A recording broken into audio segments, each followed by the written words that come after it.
તો અગ્નિકાંડની ઘટનામાં કોંગ્રેસના નેતાઓ પહોંચ્યા ઘટના સ્થળે। શક્તિસિંહ ગોહિલ, અમિત ચાવડા, પરેશ ધાનાણીએ મુલાકાત લીધી છે અને ઘટના સ્થળ પર પહોંચીને તેમણે પણ આ દુર્ઘટના અંગે દુઃખ વ્યક્ત કર્યું છે। પરિવાર પ્રત્યે જેમણે પોતાના સ્વજન ખોયા તેમને તેમના પ્રત્યે સંવેદના પણ પ્રગટ કરી છે। સરકાર ઇન્વોલ્વ થઈ અને મ્યુનિસિપલ કમિશનર મ્યુનિસિપાલિટીના અધિકારીઓ કે અને પોલીસના લોકો હોય બધાને છાવરવાનું ખુલ્લેઆમ બેશરમ રીતે સરકાર કરી રહી છે।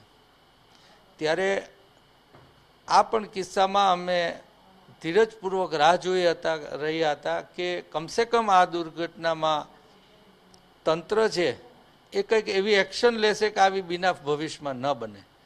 કમનસીબે આજે પોલીસ કમિશનરની પ્રેસ કોન્ફરન્સમાં એ પણ ત્યાં પોતે જીએવા હતા, બીજા પણ ઉચ્ચ અધિકારીઓ ગયા હતા, એવા પ્રશ્નોનો જવાબ ટાળી અને ઊભા થઈ ગયા।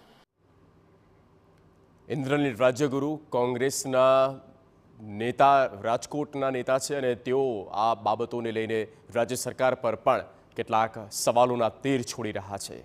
ઇન્દ્રનીલ રાજ્યગુરુએ રાજકોટ મ્યુનિસિપલ કોર્પોરેશને ઘેરી છે કે ક્યાં ત્રુટી રહી છે તેને તપાસ કરવામાં આવે અને પરિવારજનોને ન્યાય મળે તે દિશામાં કામગીરી થવી જોઈએ।